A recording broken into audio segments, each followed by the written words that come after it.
Welcome to another amazing episode of Health Up with your host, Anthony Harcher. Health Up inspires to enhance and enlighten the well-being of others. And today we are blessed to have youth social worker, Danijela Prahovic.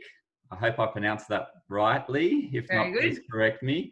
Danijela specializes in helping younger generation find their inner spark. And today she'll be imparting her wisdom on this subject. So welcome, Danijela. How are you today? Hi, Anthony. Thanks for having me. I'm really good. Thank you. How are you?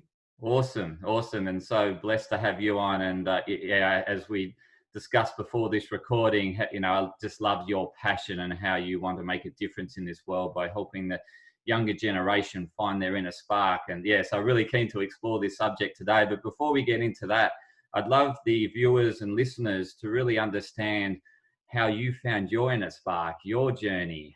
So please share that with us. Yep. Thanks. Well, thanks for having me, and I look forward to this conversation very much so. So when I was a teenager, I had the idea of helping people, but I wasn't sure, where I fit and what the word help meant. Whether that was, you hear doctors and nurses and you think, that's all you can do.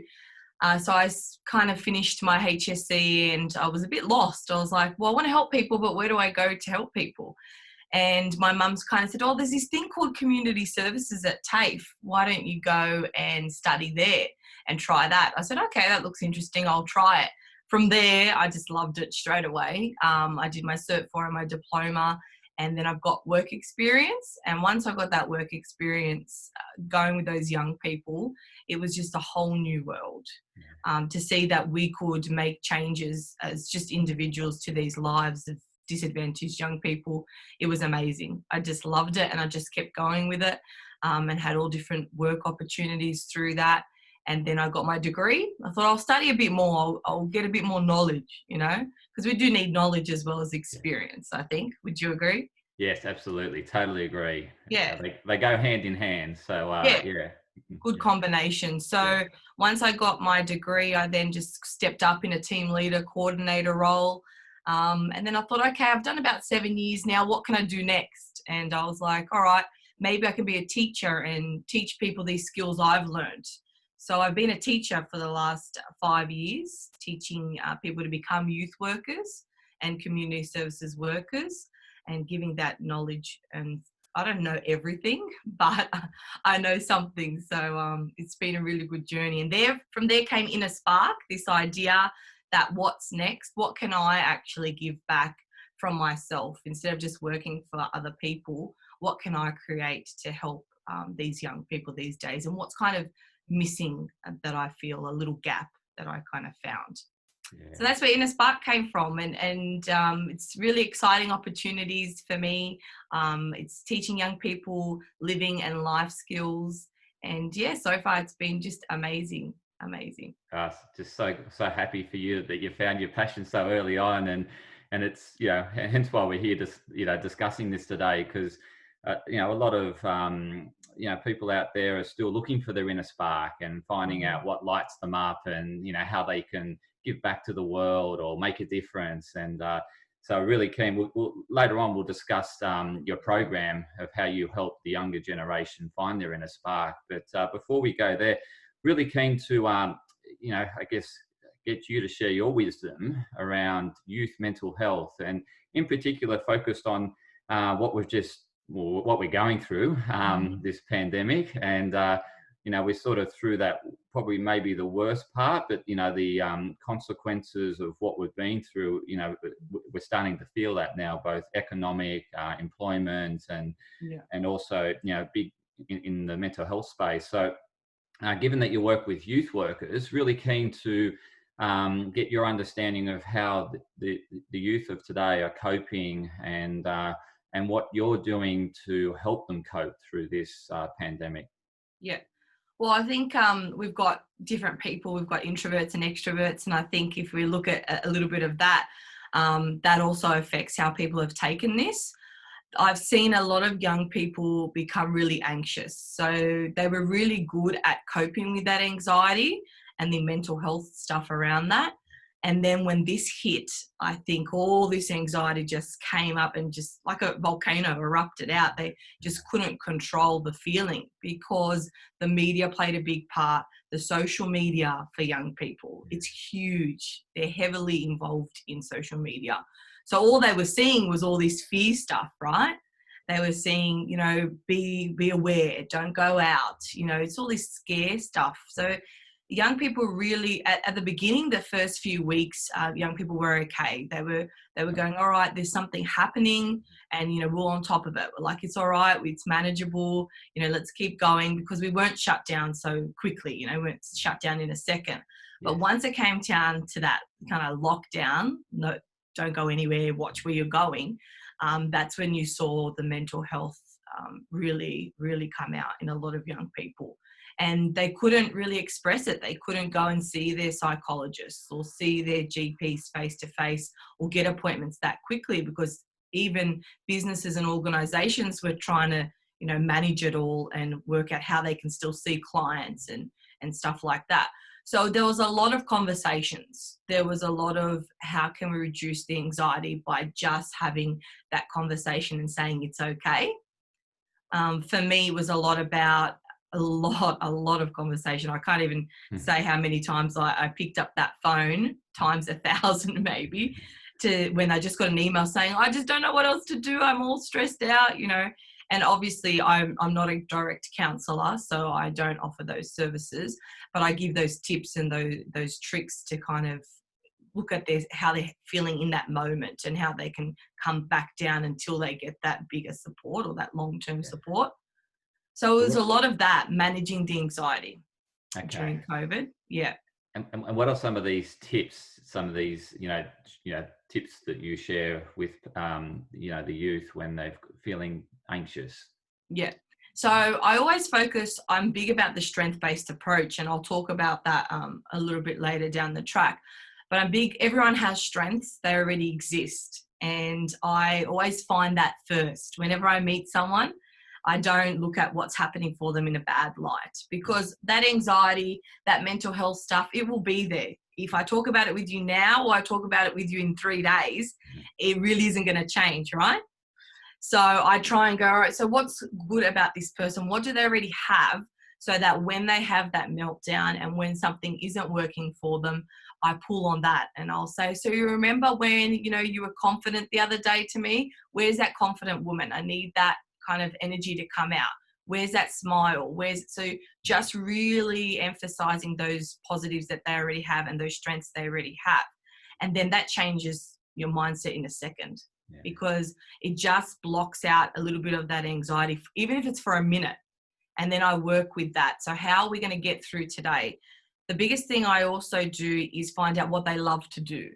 So, everyone goes, what do you like to do? For example, Anthony, what do you like to do in your spare time? What's something that you love that makes you feel happy? Is there something? Nature. I love being out in nature. So amongst the trees, the ocean, and yeah. So that's great. So I'll say to them, although, a lot of us couldn't get out at that time, they couldn't, go to nature, further than around their home, but we'd choose a space around their home that reminded them of that. Nice. So if there was a space in their backyard, could they go to the front yard? Could they kind of create a space inside their home that reminded them of something that they love? So we did a lot of that, and managing, bringing happiness into their home, into their space where they are. I love that. Yeah. I really love how you create that sanctuary, that safe space that they can go to anytime, whilst they're at home, where they feel, connected with, their inner soul, in terms, that spirit that really lifts them, that happy space. And I love how you use that strength-based approach, and rather than focus on something that you cannot control, such as we had no control over the pandemic. It was the virus running rampant. However, you were encouraging the youth to really hone in on what they can control, and to do more of that if they can, provided it wasn't getting out in nature. Yeah, Yeah, yeah. And yeah, not making it airy fairy. I'm very real and to the point with things. I think, there's a bit of a stigma out there about social welfare workers and counselors and psychologists, and young people don't want to come and see them. A lot of them don't. When you hear those names, they're like, oh, don't go, you're crazy if you see them. It's actually, you just got to find someone that you connect with. It's actually not true. So I'm really real about things. I'm really realistic about creating that healthy environment and not saying, oh, you can do it, you'll be right. Like, what's going to work for you? You tell me. Because Anthony, at the end of the day, you're the expert, and I'm big about that. And that's a saying that I say, you're the expert in your life. I mean, I don't live with you. I'm not with you all the time. So you only know yourself best, right? And I say that to the young person. So you know what will work for you. I'll just help you put it in place and kind of remind you about it, yeah. which is my job. I really love that tailored approach that you take towards your work, and really tailor it to the individual, in recognizing that everyone is completely unique and different. Yeah. They all have different drivers and likes and loves and strengths, and you really hone in on that for them. Yeah. So that's fantastic. And that pragmatic approach is really important, because it gives them something that they can do about it, as opposed to something else I can't do, or need resources to do it. I need some money, or, need to have this. And, Yeah. you work with what they have, which I Yeah. just love that. Yeah. Yeah. Thanks. It's working so far. So hopefully we keep going with it, right? And we're going to get to a bit later on, is how you really help people get, down to their inner spark, and help them showcase that to the world. But yeah, we'll leave that for just Cool. questions later. But really keen for, there's, there'll be obviously young people out there listening and watching this, but also there'll be carers and lovers of these young people, parents of these young people. And I'm really keen for you to share some tips for those carers, lovers, parents, on how they can help the youth, the younger generation today, really, cope with what's going on. And furthermore, how can they help guide and direct them through what we're experiencing? Because this is not going away overnight. It's, it's going to be dragging on for years, in terms of what we have to do around social distancing, unless a vaccine's found. And, the economic consequences are still going to be felt for years to come, as well as unemployment and things like that. So I think it's so important now than ever for those parents and carers and lovers, and to give the younger generation hope and belief that we can get out of this together. So really keen for you to impart some wisdom on those looking after, or help supporting the younger generation. Yeah. I think there's two main things that I'd talk about, and it's probably not so much focused on COVID, but it's got to do with it. So I guess social media is the biggest one for me at the moment, and working with these young people, because they are on it. They are on all these different platforms that have been created within that social media platform. And, it exists. We've got the Instagrams, the Facebooks, there's even new ones that I don't know about. And trying to keep up with it all is just like, sometimes you spend days and going, what's this new thing? Oh my gosh, I need to learn it, because then my young people will know that I don't know it. And many times they go, do you know this? And I'll go, no, what's that? And they're like, how do you not know it, Danijela? And I'm like, oh no, okay, I need to learn it. And so they'll teach me, and young people have taught me so much, and the words that they use and everything. So around social media, it's really important for parent and caregivers, and the parents that I've worked with, I've told them they need to understand social media. They need to learn and really get in there and ask their young person to teach them about it. So that does a lot of things. That gets them to understand what their child is engaging in, what type of a platform, what happens there, and how they can monitor that to keep the safety aspect, because we know what goes on there. There can be some bullying, etc., etc. So it's really important that the parent understands the platform and how it works. So I'm not saying they need to know how to change the profile picture, just what it's about, right? And when they have that understanding and their young person teaches them, they're building that relationship. When I say to my child, can you teach me a little bit about what you're on? The young person goes, well, okay, like, why do you want to know? Well, I just want to know. I want to know what this 2020 looks like on the computer world, yeah? In the digital age, we call it. Yeah. So I think really social media is a big one, and parents need to just take that initiative and ask and do some research themselves about it. And I've done a lot of that. I've spoken to numerous parents. I've had sessions where I've shown them what Facebook looks like and what the Instagram looks like. And they're grateful for that they understand, you know, when their child is locked in their room on their phone or on their computer, what they're possibly engaging in, you know, and how to keep that safe.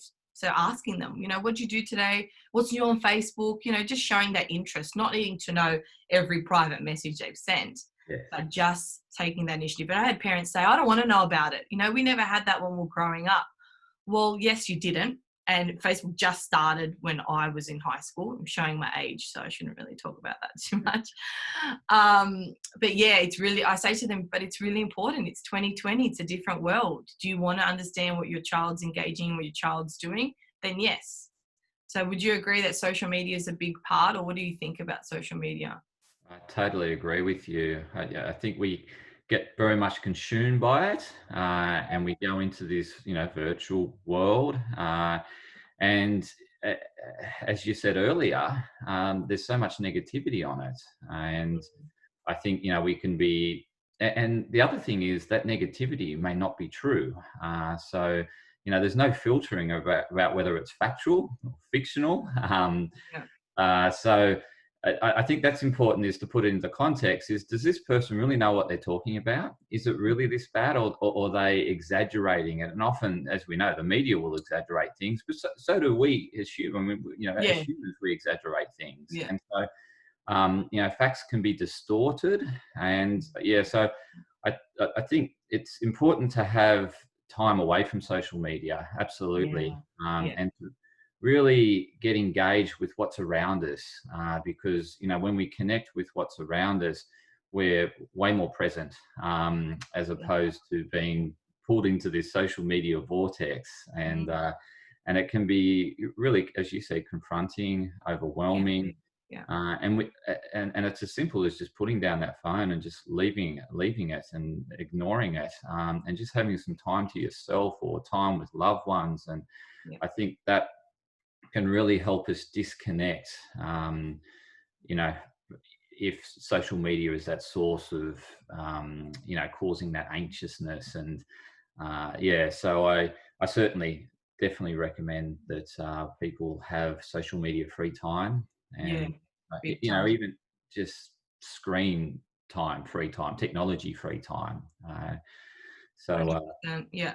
And so like social media is a big part of it, but also the next part I'd say is probably be supportive about choices that your young people make, so that your children make. For example, we used to always go to school kind of back in my day, let's say 15 years ago, where, you know, there was year 10, you did year 10, then you were expected to go to year 12, you did year 12, you finished with a HSC, and now you either found a job or you went to university or a college or something. So there was big expectation around then that they were the only options. In 2020, we've got so much disengagement in our high schools. Young people are disengaging from as young as 12 years old, right? They're not turning up to school, or they're saying that they're turning up to school and then they don't. We're trying to track where they are, what's happened to them, or they're just at a friend's place for today. Will they turn up and then their behavior is so severe in the classroom that it's affecting others and it's not manageable, but they're doing that for a reason. So we have to tune into why these young people are disengaging and then give them choice. So we've got a lot of choice these days. You've got the apprenticeships and we've got the early leavers, where once you leave, you know, you can go and study at TAFE, you can go to different universities, but you can also do short courses.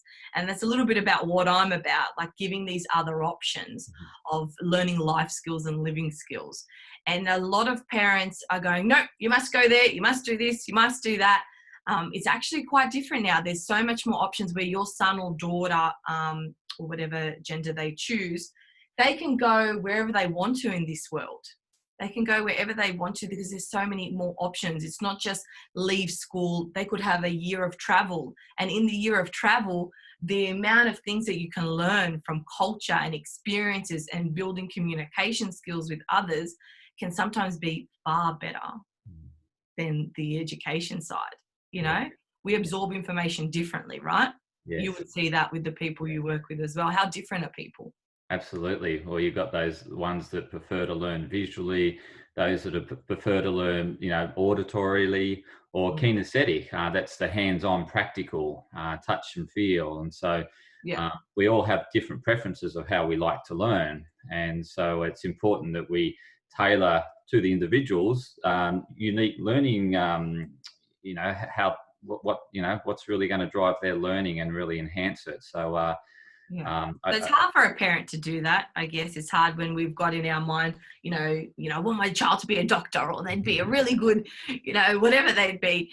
But it's about, if your child wants to go on a different path, explore that with them and say, okay, so what are the pros and what are the cons of it? And like do that whole mapping thing with them, have that conversation about, safety around what they're choosing to do, just those conversations, and your child will appreciate that more internally. They might not show it externally, but internally they'll feel supported, and then they'll make the right choice. so what I'm gathering is that really important for parents, carers, and lovers to really engage Yeah. and understand it from their perspective, like understand the Yes. world from their perspective, such as you mentioned the social media. So really understanding the social media, why are they on it, what does it enable them to do, how they interact in it, and just really get into their world. And once we're, I guess, listening and I guess in their shoes, we better understand, and we can then have that engaging conversation as to the why, which is again that importance of understanding the individual, and then secondly, it opens them up to, they feel that you're wanting to work with them, and you see it from their perspective and hear it from their perspective, and therefore I'm more, I guess, willing to listen to your guidance Yeah. as the next step. And that's, as you said, is then working with them on the pros and cons and of that decision, or just helping, provide that guidance. It's not telling them what to do, it is what I'm Yeah, gauging yeah, from that's your. right. Yeah, And reducing the chance of conflict. How yeah, easy is it that we argue? Oh no, you're not doing that. No way. We don't do that. Our culture doesn't allow that, or our religion doesn't allow that. What's that got to do with the journey that I'm going on and the life I'm trying to create with myself? For myself. yeah. So yeah, it is about reducing that conflict. I do a lot of conflict mediation. So I'm a trained mediator, and I've seen it with families. I worked with hundreds of young people that were running away from home because of conflict around stuff like this. So if we tell and educate the parents beforehand, then it reduces that likelihood of that conflict. And that's a big thing. Yeah, so I'm really keen, because the other part of this conversation I wanted to have with you was, even as adults, some adults are out there looking for their inner spark. And so this whole thing about the inner spark and finding your inner spark is important to, no matter where we are in our life spectrum, because we could be in our 50s or 60s. And I'm not sure if you've read the Colonel Sanders story, but, he found his inner spark in his 70s. So, we could be at any age essentially and still looking, for that inner spark, or that, what we can contribute or give to society, or finding our passion. And so I'm really keen, and I think you may have touched on some of the areas about helping someone find their inner spark, but if you could maybe summarize them, and just to help anyone, as to what they should be looking for or not looking for, or how they should go about it. So yeah, please share your wisdom on the inner spark. Yeah, I guess that came from the word inner spark. Is all about a lot about self-esteem and how we feel inside, because then that projects outwards in every part of our life. Would you agree? Oh, absolutely. Yes. Yeah, so I think the self-esteem is a really big thing, and that if we feel good about ourselves, then we're able to do those activities or those jobs that, maybe we wouldn't have done before. Like, because you question yourself, is that for me? Should I really do that? It's like, why are we questioning it? Go give it a go. Go give it, and if it's meant to be, it will work. It's your journey. I actually had a gentleman approach me 2 days ago, and he said to me, "Oh, I love the public speaking stuff that you're working on. But I'm just like 10 years older than who you work with. Can you give me any advice?" And I said to him, this is, yes, targeted for young people because the videos and my programs I'll talk about are targeted to engage with them. But, all the tips and skills that I can give also relate to all of us, doesn't matter how old you are. So I said to him, look, I can give you some tips, no problem. And he was really grateful. So it's interesting to see that these main topics, public speaking, self-esteem, independence, that, I've got 40, 50-year-olds asking me stuff like, oh, help me out. So it's out there. And I've got one guy that I'm working with who's actually a family member who said that, I don't know where I belong yet. I don't know. And I'm like, well, you're 35 years old. We need to work on that. Let's work on it. I'm big about mind mapping. So that's probably the thing I'd give you first, as getting the whiteboard. Maybe that's the teacher inside me, but anyone can do it with a notepad and a pen, and put your name in the middle there and say, what are you good at? So I'm going to refer back to that strength-based approach, and I always will, because you already have stuff inside you and in your mind and skills already you've done to get to how old you are today. Whether you're 12, 15, 20, 30, 40, 50, you've got to that age. So how did you get there is the question I ask. So are you a good speaker? Are you able to engage with people? Are you able to pick up the phone and have a conversation with somebody? Yeah. How do you dress? You've obviously dressed well enough to get through, interviews or, going to school, going anywhere. So there's so many things that we pull apart. So I get into the really small things. I pull apart their tone of voice. What does it sound like when you're speaking? Yeah. So it's a big mind map about what you're good at. So all these little things, and I give this away in a 3-part video series on my website where they can do this activity first. Right. And once they've kind of found that, then we're like, all right, what do you love to do? Mm-hmm. So what do you love to do, Anthony? I love helping others, and in particularly in the area of health and wellness. So so that's. Yeah. And so you found that passion and you've created something for yourself around that. Now you've created something that you drive and you're passionate about. So you did it. I've just started it, and I'm just an everyday person. I'm not no famous person. Everyone can do it. Yeah. You don't have to have millions of dollars either. We're starting just by giving back. Yeah. Would you say, Absolutely. You're starting by giving back. You're starting to do what I love. And when you love what you do, it's never hard to get up in the morning. Absolutely. Would you say that? And that's the next thing I'd say. So there's those strength-based approach, mind mapping. Yep. And the second thing is whatever you choose, make sure you love it. Okay. Not once, and I can actually say this, and even some of my friends and family go, oh, you're so annoying with that. I say that not once, not one morning did I get up and say that I don't want to go to work. Wow. Yeah. Not one morning, So they're like, oh, come on, Danijela, not one, like literally not one morning. Yeah. That's how much I love what I do. And I think when you find that, then nothing else matters, because you're happy inside to give back or to do what you're doing. Absolutely. Yes. Yeah. You're very much aligned, that mind's aligned to the heart and that soul, that axis completely aligned. And I think, often we're in conflict when when those axes aren't aligned, where we're doing something that's not aligned to what our love is or what we like doing, and it's harder. And I think you touched on a really good point earlier, is, overthinking things. It's sort of, people overanalyze, and I don't know whether it's the school system that drives us into this overanalyzing things, and we sort of get stuck and we don't do anything about it. So I really like that point you raised in terms of, get out of the mind and get connected with your heart and soul. And I think that's pretty much what you're doing when you do that strength-based approach, is sort of stepping out of that mind space, saying, we can assess we can go back and review it in terms of pros and cons, but let's just, connect with that heart, that soul. What do you love doing? What sparks you? What puts a smile on your face? And I can see that coming out in that mind map that you do. And then, obviously down the track, once you've really explored and got out what's in that inner soul and heart, is you can then start mapping out as to maybe the pros and cons of taking that on, and and then get back into that thinking space. But it's not living in that thinking space, it's just making sure it's all aligned. Yeah. Because a lot of young people come to me and they go, but I just want to have money and I just want to be rich, or I want to be famous at that. And I'll be like, well, the feeling of being rich is also about loving what you do. So you might not make a ton of money. And I say this to all my students actually that I teach. Youth work, community services, you're not going to become no millionaire out of it.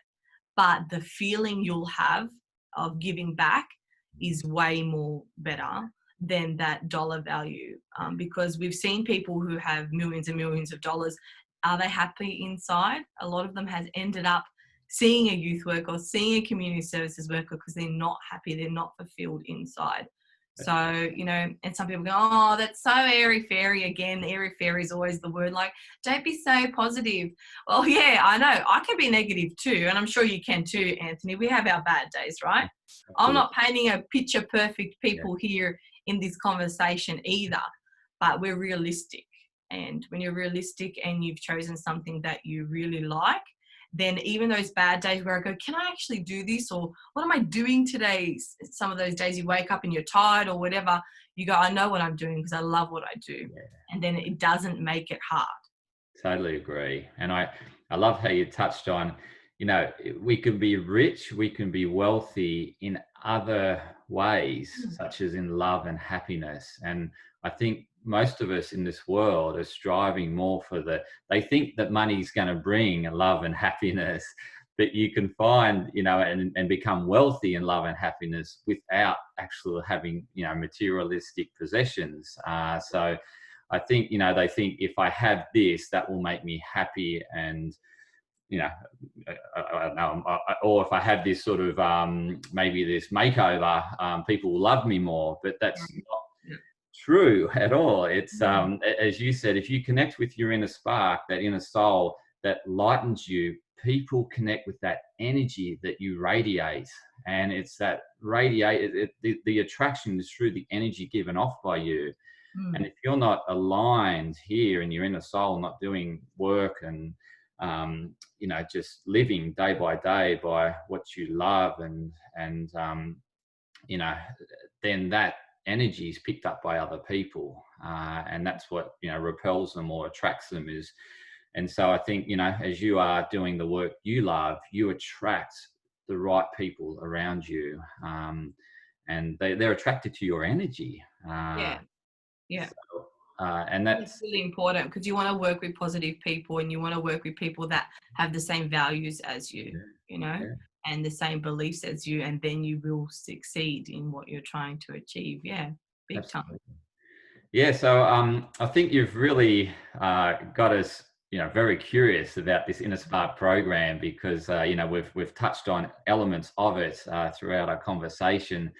So I'm really keen, for you to share with the listeners as to what this program offers to them, the benefits, how they go about finding out more, or how can they get in touch with you to start on their journey to find their inner spark.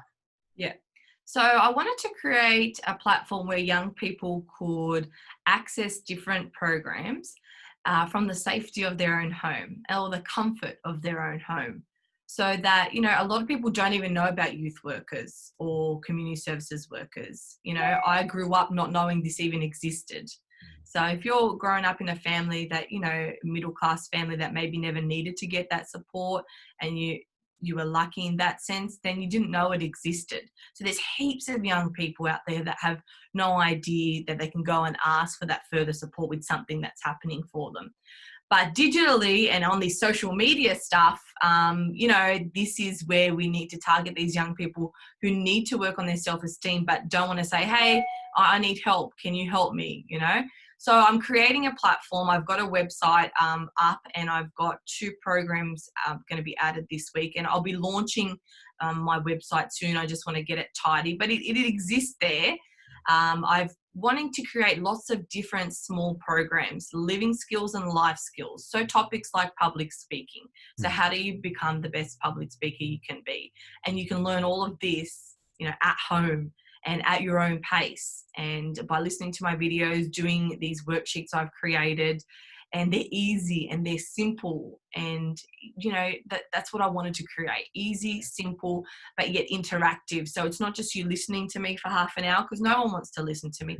I don't even want to listen to me for more than that, because my words can become irritating, and I'm aware of that.